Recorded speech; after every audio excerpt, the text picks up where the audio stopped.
ಅವರು ಸೋಲ್ಸ್ತಕ್ಕಂಥ ಕೆಲಸ ಮಾಡ್ರಪ್ಪ, ನಿಮ್ ದಮಯ ಅಂತೀನಿ.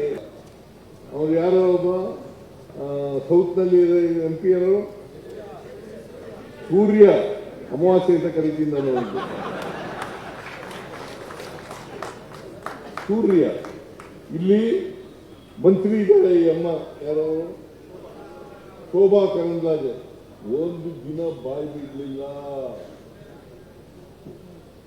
ಕುಮಾರಸ್ವಾಮಿ ಮಂತ್ರಿ ಒಂದು ದಿನ ಬಾಯಿ ಬಿಡ್ಲಿಲ್ಲ. ಕರ್ನಾಟಕಕ್ಕೆ ಕೊಡಬೇಕಾಗಿರೋ ದುಡ್ಡು ಕೊಡ್ರಿ ಅಂತ ಹೇಳಿಲ್ಲ. ಇವ್ರಿಗೆ ಏನ್ ಮಾಡ್ಬೇಕು ಹೇಳಿ? ಮತ್ತೆ ನಮ್ಮಿಂದ ನೀವು ಓಟ್ ತಗೊಂಡು ಗೆದ್ದೋದ್ರಲ್ಲ, ಇವರು ಒಂದಿನ ನೀವು ಮಾತಾಡಿದ್ರು ನೀವು ಕೋಪ ಬರ್ತದೋ ಇಲ್ವೋ? ಮತ್ತೆ ಕೋಪ ಬಂದಾಗ ಏನ್ ಮಾಡ್ಬೇಕು?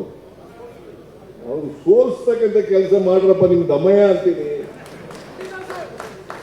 ನರೇಂದ್ರ ಮೋದಿ ಮೋದಿ ಮೋದಿ ಅಂತ ಓಟ್ ಹಾಕ್ಬಿಡ್ತೀರಲ್ಲ ಪಾರ್ಲಿಮೆಂಟ್ ನಲ್ಲಿ.